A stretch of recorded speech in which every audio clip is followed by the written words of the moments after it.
Παραλλαγές Αθήνα 984 στους 98 και 3 και τι σας είπα από το πρώτο μέρος, λίγο πριν να διακόψουμε για τίτλους ειδήσεων, θα μιλήσουμε για οδοντιατρικό τουρισμό στην Αθήνα παρακαλώ και οι άνθρωποι με τους οποίους θα συνομιλήσουμε για αυτό το θέμα είναι ο κύριος Αλέξης Γαλινός, Διευθύνων Σύμβουλος Εταιρείας Ανάπτυξης και Τουριστικής Προβολής του Δήμου Αθηναίων. Γεια σας κύριε Γαλινέ, είστε καλά? Γεια χαρά, εσείς πώς είστε? Καλησπέρα. Καλά, καλά. Ευχαριστώ πολύ για την παρουσία σας και να καλωσορίσω και τον κύριο Νίκο Κουβελά. Είναι πρόεδρος του Athens State and Tourism Cluster και επίκουρος καθηγητής του οδοντιατρικού τμήματος του Πανεπιστημίου Αθηνών. Γεια σας κύριε Κουβελά. Γεια σας και χαρά σας. Καλησπέρα.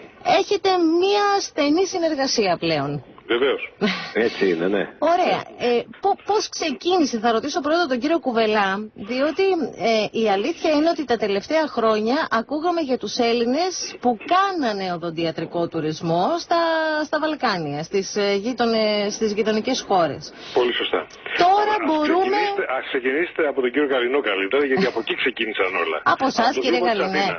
Τελικά κύριε Γαλινέ έχετε βρει όλα τα που λένε θα έλεγα σε άλλη περίπτωση, αλλά έχετε βρει όλες τις πλευρές χρυσού. Μία με τους travel bloggers είναι ένα πολύ μεγάλο όνομα στην Αθήνα αυτές τις μέρες. Ναι. Ο οποίος τα διαφημίζει όλα. Είναι το καλύτερο βίντεο που έχω δει με τα καλύτερα λόγια. Να είστε καλά.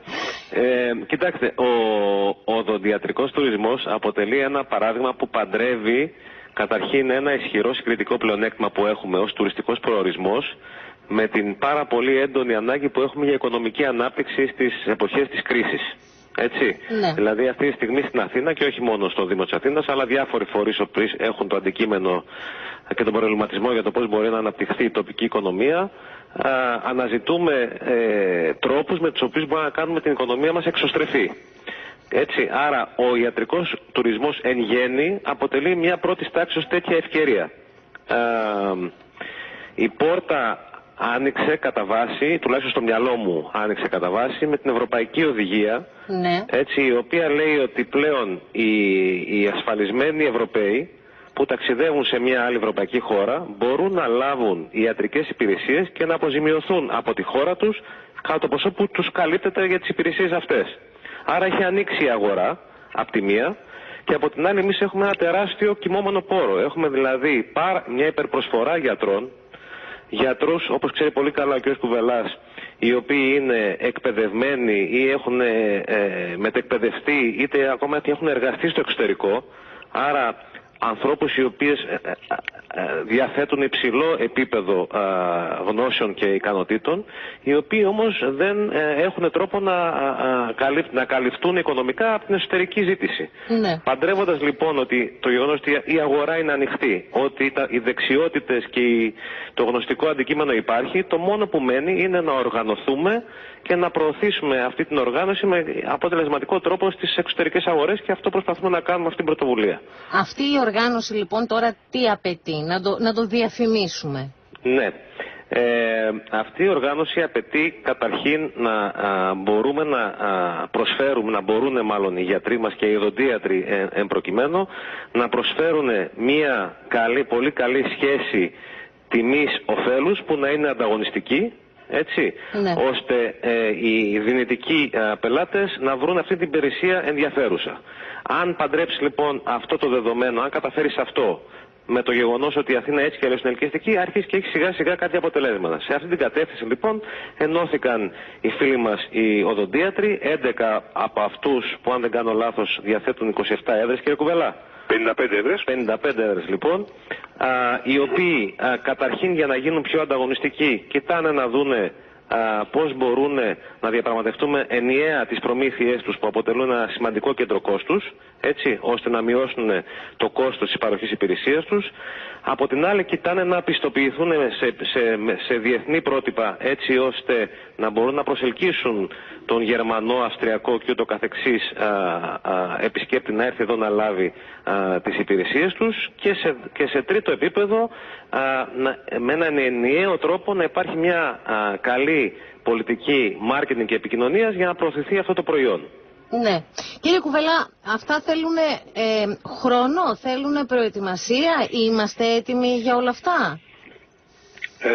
Ναι, δύο λόγια θα συμπληρώσω σε αυτά τα οποία πολύ σωστά είπε ο κ. Γαλινός,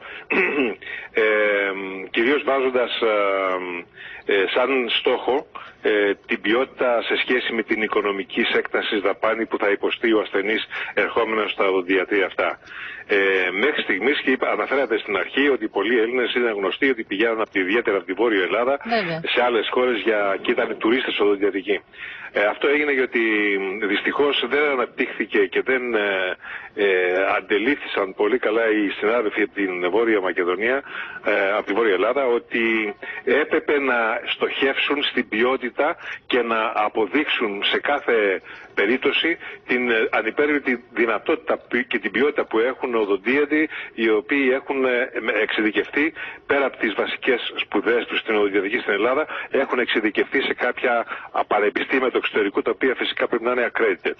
Έτσι λοιπόν, εμείς φτιάχνοντας αυτό το κλάστερ, θέσαμε σαν βασική μας αξίωση όσοι συμμετέχουν σαν εταίροι σε αυτό το κλάστερ να είναι εξειδικευμένοι με μια τριετή πλήρη μετεκπαίδευση από το εξωτερικό σε accredited πανεπιστήμια. Δεύτερο στοιχείο που θέλουμε για να συμμετέχει κάποιος σε αυτό το κλάστερ είναι να είναι πρόθυμος μέσα σε 1,5 χρόνο να πιστοποιηθεί από ένα πιστοποιητικό οργανισμό το εξωτερικό, όπως είναι η TEMOS που είναι γερμανική ή η JCI που είναι αμερικανοκαναδική εταιρεία. Και τρίτον, να είναι διατεθειμένος μέσα σε ένα χρονικό διάστημα 1-2 ετών να μεγαλώσει για να από 1, 2, 3 καρέκλες που μπορεί να έχει στο γιατρείο του να έχει 4 με 6 καρέκλες οδοντιατρικές έδρες στο γιατρείο του, προκειμένου να συνεργαστεί με άλλες ειδικότητες. Γιατί η σημερινή εποχή, η ποιοτική οδοντιατρική δεν μπορεί να γίνει από έναν και μόνο οδοντίατρο. Είναι απαραίτητο στον ίδιο χώρο να συνεργάζονται διάφορες οδοντιατρικές ειδικότητες για την καλύτερη θεραπεία των ασθενών μας. Να ρωτήσω κάτι, λοιπόν, θα μπορούν να είναι μόνο ιατρία ή να είναι και κλινικές? Το ίδιο πράγμα, δεν έχει ουσιαστική διαφορά, δεν έχει. Το οδοντιατρίο όταν είναι 5-6 έδρες μέσα, έχει δυνατότητα ο ασθενής στην ίδια μέρα να τον δει και να τον θεραπεύσει. Και ο περιοδολόγος και ο οδοντολόγος και ο προστατολόγος, αλλά και να βάλει κάποιο αφήγημα από τον εφητευματολόγο. Όλα αυτά μειώνουν τη μετακίνηση του ασθενούς αφενός, μειώνουν το κόστος της θεραπείας του, με αποτέλεσμα να γίνει όλο το πακέτο πολύ πιο ευεργετικό. Θα μπορούσε να γίνει και για όλες τις ηλικίες, δηλαδή ανά ηλικία υπάρχουν και διαφορετικές ανάγκες. Φυσικά.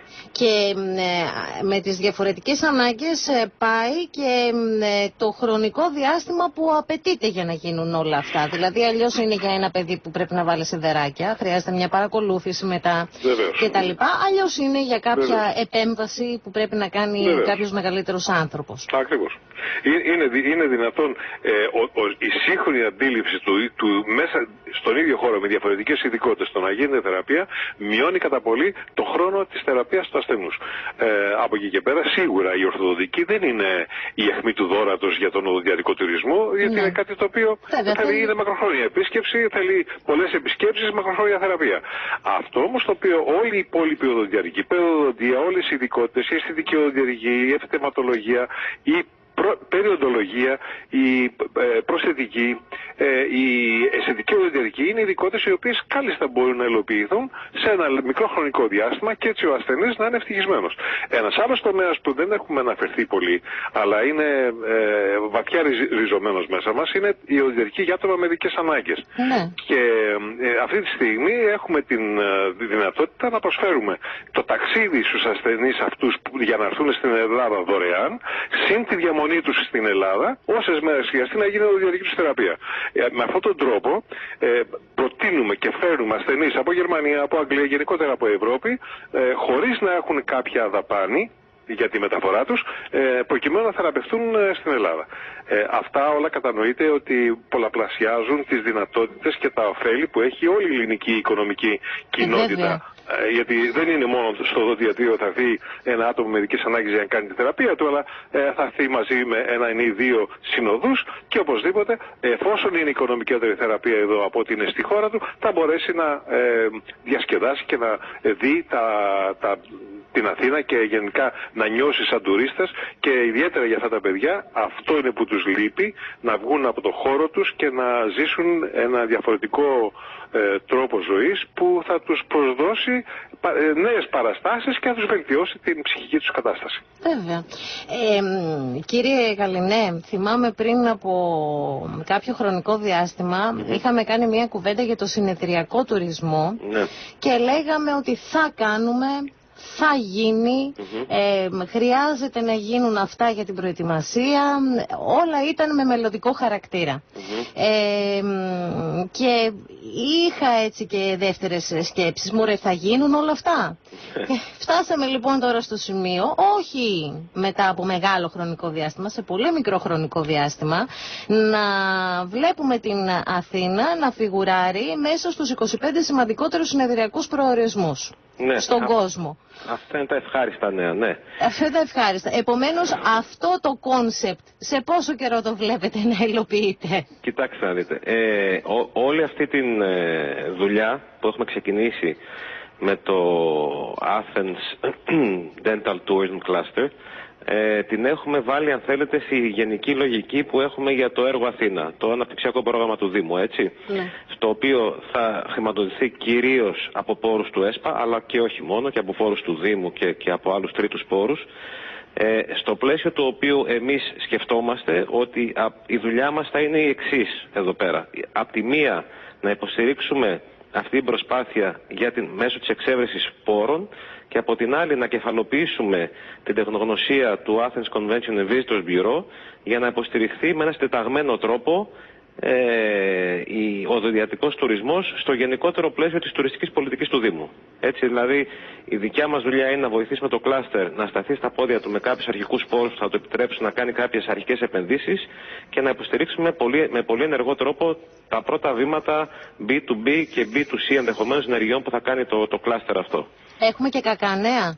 Είπα ότι προηγουμένως αυτά είναι τα καλά νέα. Τα κακά νέα για το συνεδριακό τουρισμό είναι ότι ενώ σήμερα στέκεται καλά, αντιμετωπίζει παράλληλα σήμερα για τις δουλειές που κυνηγάει σήμερα, οι οποίες αφορούν το 2019 και 2020, έτσι, εκεί τη σήμερα ημέρα αντιμετωπίζει μία δυσκολία.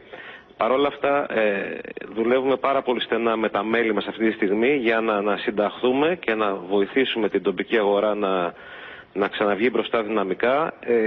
Πολύ εντατικά δουλεύουμε αυτές τις μέρες με τις τοπικές επιχειρήσεις για να υποβάλουμε μια πρόταση, ένα bid που λέμε, για να προσελκύσουμε εδώ πέρα το συνέδριο της Διεθνούς Συνεδριακής Κοινότητας να γίνει στην Αθήνα, το οποίο έτσι και το καταφέρουμε αυτό θα είναι μια πολύ μεγάλη ενδυνάμωση και θα δώσει και ένα boost, θα μπουστάρει αν θέλετε την εμπιστοσύνη που υπάρχει αυτή τη στιγμή στην αθηναϊκή συνεδρική αγορά. Βέβαια, πάτε στην καρδιά.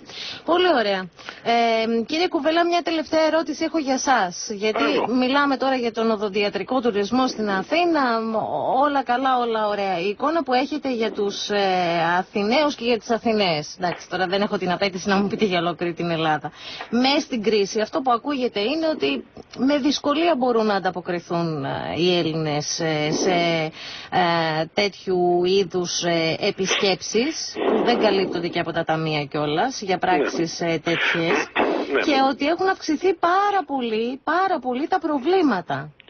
Αυτό είναι γεγονός, γιατί όταν κάποιος δεν είναι συνεπής και λόγω οικονομικών ή άλλων αιτιών στις επισκέψεις και στις επανεξετάσεις του, τις τακτικές στον οδοντίατρο του, προφανώς θα αρχίσουν να αυξάνουν τα προβλήματα και μετά από ένα εξάμηνο, ένα χρόνο, 2 χρόνια, τα πράγματα θα είναι αρκετά πιο δύσκολα. Αλλά δεν ξέρω τώρα, αυτό είναι το γενικό άρωμα το οποίο υπάρχει. Υπάρχουν χρονικές στιγμές που είναι λίγο σκληρό αυτό που θα πω, δεν το πολύ νιώθουμε εμείς αυτό. Επειδή κάποιος επικεντρώνει στην ποιότητα, δεν έχει να κάνει τόσο πολύ με τον πολίτη ο οποίος θα έπρεπε να πήγαινε στον οδοντίατρο να κάνει μια απλή συγκεκριμένη δουλειά. Οι δουλειές που γίνονται σε εμάς είναι κάπως μεγαλύτερες, πολύ πιο πολύπλοκες, δεν είναι εφικτό να γίνουν σε άλλους χώρους και υπάρχει σε αυτό το τομέα μια αρκετά καλή ανάπτυξη. Εμείς μέσα από την ποιότητα πιστεύουμε ότι αυτή η ανάπτυξη θα πολλαπλασιαστεί με τους αλλοδαπούς που θα έρθουν στην Ελλάδα. Μάλιστα. Πολύ και ωραία. όχι μόνο για εμάς, αλλά και για όλη την υπόλοιπη οικονομία της χώρας μας. Αλυσίδα είναι αυτά, το έχουμε πει. Κύριε Γαλινέ, θέλατε κάτι να πείτε? Όχι, έχω καλυφθεί πλήρως. Ναι. Να είστε καλά, σας ευχαριστώ πάρα πολύ. Και εγώ να είστε καλά, γεια σας και χαρά σας. Ο κύριος Αλέξης Γαλινός, Διευθύνων Σύμβουλος Εταιρείας Ανάπτυξης και Τουριστικής Προβολής του Δήμου Αθηναίων, και ο κύριος Νίκος Κουβελάς, Πρόεδρος του Athens Data Tourism Cluster και επίκουρος καθηγητής του Οδοντιατρικού Τμήματος του Πανεπιστημίου Αθηνών.